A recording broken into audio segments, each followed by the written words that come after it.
AP అధ్యక్షురాలిగా YS Sharmila ఉండడం అయితే okay గాని ఆమె ఇచ్చిన హామీలకు దిక్కెవరు అనే ప్రశ్న తలెత్తుతోంది. రేవంత్ రెడ్డి ఇచ్చిన ఉపన్యాసం ఎంత గొప్పగా ఉన్నా షర్మిల స్లోగన్లు చప్పట్లను అందుకున్నప్పటికీ కూడా అవి ఎంత మేర ఓట్లు సంపాదిస్తున్నాయనే సందేహం మాత్రం వీడటం లేదు. గొంతుగా షర్మిలమ్మ ఈ రాష్ట్రంలో కాంగ్రెస్ పార్టీకి అండగా నిలబడి మిమ్మల్ని అందరినీ మీ కష్టాలలో తోడుగా ఉండాలని వచ్చినప్పుడు ఆశీర్వదించాల్సిన అవసరం ఉందా లేదా మీరు ఆలోచన చెయ్యండి. ఇవాళ పాలించే నాయకులు కాదు, ప్రశ్నించే గొంతు కావాలి, మీ తరపున నిలబడి కొట్లాడే నాయకురాలు కావాలి. వైఎస్ రాజశేఖర రెడ్డి బిడ్డ ఏపీ పిసిసి అధ్యక్షురాలు వైఎస్ షర్మిల ఆంధ్రప్రదేశ్ కు ఎన్నికల వేళ బంపర్ ఆఫర్ ప్రకటించినా ఎంత మేర ప్రయోజనం ఇస్తాయనే విషయంలో సందేహం పతాక స్థాయిలో చేరుతోంది.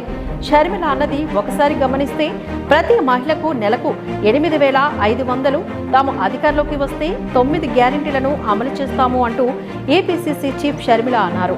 రాష్ట్రానికి 10 ఏళ్లు ప్రత్యేక హోదా, ప్రతి పేద మహిళకు నెలకు 8,500 రూపాయలు, రైతులకు 2 లక్షల రుణమాఫీ, పెట్టుబడి మీద 50% లాభంతో మద్దతు ధర, ఉపాధి హామీలో కనీస వేతనం 400, 2.25 లక్షల ఉద్యోగాల భర్తీ, ప్రతి మహిళ పేరు మీద 5 లక్షల విలువైన ఇల్లు, అర్హులైన ప్రతి ఒక్కరికి 4,000 పెన్షన్ ఇస్తామని ప్రకటించారు.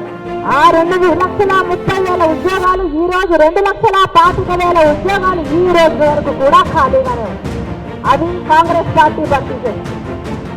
2,25,000 ఉద్యోగాలు మొట్టమొదటి సంతకంగా రాష్ట్రంలో కాంగ్రెస్ పార్టీ అధికారంలోకి వచ్చిన వెంటనే మొట్టమొదటి సంతకం అర్హులైన ప్రతి ఒక్కరికి, భార్యకైనా భర్తకైనా, వృద్ధులందరికీ, వితంతులందరికీ 4,000 రూపాయలు పెన్షన్ ప్రతి నెల, వికలాంగులకు 6,000 రూపాయలు ఇచ్చే గ్యారెంటీ 9వ గ్యారెంటీ. అయితే అన్న వైఎస్ జగన్మోహన్ రెడ్డి ఇచ్చిన హామీలను నెరవేర్చకపోవడంతో ఈ హామీలను ఆంధ్రప్రదేశ్ ప్రజలు ఈ అన్నా చెల్లిని ఎలా నమ్ముతారు అనేది ఈ ఎన్నికల్లో తేలనుంది.